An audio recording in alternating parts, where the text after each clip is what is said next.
Si ce 17 janvier 2025 marque la fin de la mission d'assistance technique et d'appui institutionnel à l'Agence de régulation du secteur de l'électricité, initiée dans le cadre de la stratégie Global Gateway de la Commission européenne, cet événement constitue tout de même une étape majeure dans la mise en œuvre des concessions de production hydroélectrique au Congo, puisque cet accompagnement, matérialisé par l'UE au Congo, a permis la mise en place de cahiers de charges spécifiques pour les concessionnaires du secteur de l'énergie, intégrant les standards et exigences internationaux. Ce travail collaboratif a donc contribué à définir les conditions des concessions de production hydroélectrique, revoir les contrats d'achat, de raccordement, de transport d'électricité. L'ARCEL a bénéficié, en tant qu'organe de régulation, a bénéficié de l'appui technique et financier de l'Union européenne pour mettre en place le cahier de charges des concessionnaires de l'hydroélectricité.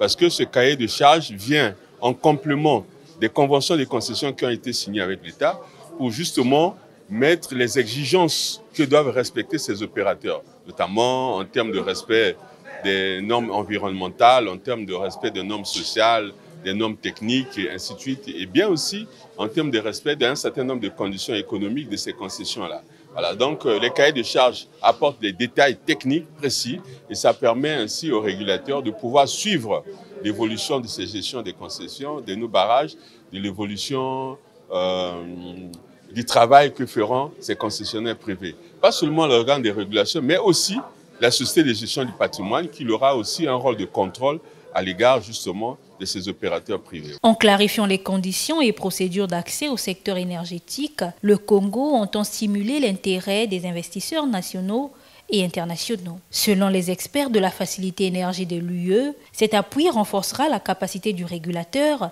à créer un environnement propice à l'émergence des projets hydroélectriques structurants. Justement, c'est l'occasion de cet atelier, de cette mission qui a été faite, qui a été lancée en juillet de l'année dernière, qui permet d'accompagner le régulateur pour faire en sorte que le marché soit et devienne d'une manière générale attractif.